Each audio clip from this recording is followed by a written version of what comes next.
Hi friends, welcome to my channel. ఇప్పుడు నేను చదివి వినిపించబోయే చందమామ కథ పేరు దొంగల్లో దొంగ. భోజపురాన్ని ఒకప్పుడు పరిపాలించిన రణధీర సింహుడు గొప్ప ప్రభు. ఆయన రాజ్యం అష్ట ఐశ్వర్యాలతో తులతూగింది. పరిపాలన సమర్థవంతంగా సాగింది. రాజధానికి 4 పక్కల కోశాగారాలు ఉండేవి. అలాంటి భోజపురానికి దొంగల బాధ సంప్రాప్తమైంది. సాయుధులైన దొంగలు పరిసర గ్రామాల మీద పడి యథేచ్ఛగా దోపిడీలు సాగించారు. వాళ్ళు ఎప్పుడు ఏ గ్రామం మీద పడేది ముందుగా తెలియదు గనక రాజు తన భటులను వారిపైకి పంపటం సాధ్యం కాలేదు. భోజపురానికి తూర్పుగా పెద్ద అరణ్యాలు ఉన్నాయి. వాటికి ఇంకా తూర్పుగా కొండలు ఉన్నాయి. బందిపోటు దొంగలు ఆ కొండలలోని గుహలలో ఉంటారని, అరణ్యం గుండా వచ్చి గ్రామాలపైన పడతారని చూచాయిగా తెలియవచ్చింది. బందిపోటు దొంగలను పట్టి ఇచ్చిన వారికి మంచి జాగీర్లు ఇస్తానని రాజు ప్రకటించాడు. కొందరు సాహసికులు దొంగలు ఉండే స్థలాలు తెలుసుకుందామని అరణ్యాలలోకి వెళ్ళారు.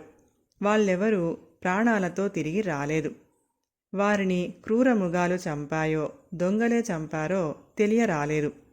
ఒకరోజు రాత్రి దొంగల ముఠ అరణ్యం గుండా గ్రామాలకేసి వస్తూ ఉండగా చెట్లు పలచగా ఉన్న ప్రాంతంలో వారికి ఒక వింత దృశ్యం కనపడింది. ఒక యువతి అనేక మంది రాజభటులతో ఒంటరిగా పోరుతూ ఆత్మరక్షణ చేసుకుంటుంది.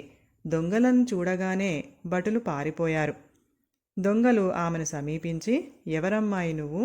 ఆ భటులు నిన్ను చంపడానికి ఎందుకు ప్రయత్నిస్తున్నారు?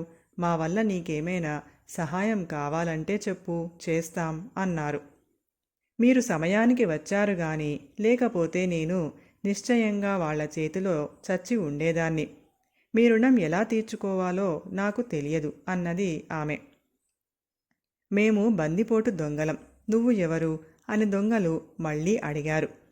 మీరు బందిపోటు దొంగలైతే మీరు నేను కూడా రాజుకు శత్రువులమే. నా పేరు రంగనాయకి. మా తండ్రి రాజు దగ్గర కొలువు ఉండి రాజభట్లకు సైనిక శిక్షణ ఇచ్చేవాడు. ఆయనకు నేను మా అక్క మాత్రమే సంతానం. మా అక్క చాలా అందగత్తె. నేను మా నాన్న దగ్గర శిక్షణ పొందాను. మా అక్కకు కత్తి సాములు, గుర్రపు స్వారీలు గిట్టేవి కావు. ఆమె రాణివాసపు స్త్రీలాగా చాలా నాజూకుగా ఉండేది. ఎప్పుడూ చక్కగా అలంకరించుకొని అప్సరసలాగా ఉండేది. రాజుగారి పాపిష్టి కన్ను ఆమె పైన పడింది. ఒకనాడు ఆయన ఒక దాసీదాన్ని పంపి రాణిగారు రమ్మంటున్నారని తన అంతఃపురానికి పిలిపించి అక్కడే ఆమెను బందీగా ఉంచేశాడు. అదే నేనైతే వీలైనంత మందిని చంపి చచ్చి ఉండేదాన్నే కాని రాజుకు వశమై ఉండను. రాజుగారు చేసిన పనిని మా నాన్న సహించలేక రాజుగారితో తగాదా పడ్డారు. రాజు ఆయన మీద రాజద్రోహ నేరం మోపి ఆయనకు నాకు దేశ బహిష్కరణ శిక్ష విధించారు.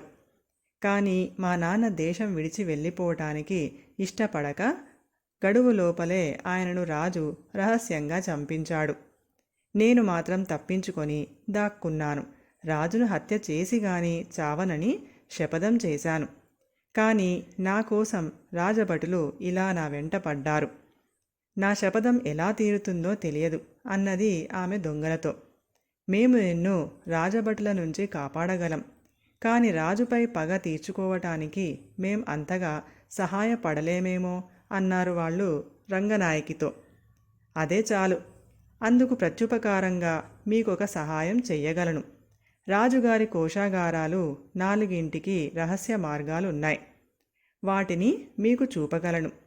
రాజుగారిని హతమార్చే అవకాశం నాకు రాకపోదు అన్నది రంగనాయకి. అయితే ఇప్పుడే పోదాం, కోశాగారానికి దారి చూపించు అన్నారు దొంగలు. రంగనాయకి వారిని ఒక రహస్య మార్గం గుండా తూర్పున ఉన్న కోశాగారం చేర్చింది. దొంగలు దాన్ని కొల్లగొట్టి తమ వెంట రంగనాయకిని తమ రహస్య స్థలానికి తీసుకుపోయారు. మర్నాడు రాత్రి దాకా ఆమె వారి వెంట ఉండి వారందరినీ పరిచయం చేసుకుని చీకటి పడగానే దక్షిణ కోశాగారం వద్దకు తీసుకుపోయింది. తూర్పు కోశాగారం వద్ద ఉన్నట్టే అక్కడ కూడా ఒక నెమలి బొమ్మ ఉంది. దాన్ని ఒక పక్కకు తిప్పితే తలుపు తెరుచుకుంటుంది. రంగనాయకి తలుపు తెరిచింది. కానీ దొంగలందరూ లోపలికి పోగానే మళ్ళీ నెమలిని తిప్పి తలుపు మూసేసి తన దారిన తాను వెళ్ళిపోయింది. తాము ప్రవేశించినది కోశాగారం కాదని చెరసాల అని దొంగలు తెలుసుకున్నారు. రంగనాయకిని కేకలు పెట్టి పిలిచినా నోటికి వచ్చినట్టు తిట్టారు. కానీ ఏమీ ప్రయోజనం లేకపోయింది.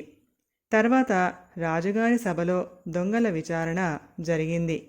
రాజుగారి పక్కనే రంగనాయకి కూర్చుంది. ఆమె రాజకుమార్తె అని దొంగలకు తెలియవచ్చింది.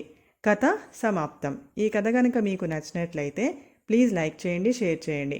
మరిన్ని మంచి మంచి కథల కోసం మా ఛానల్ని సబ్స్క్రైబ్ చేసుకోండి. Thank you.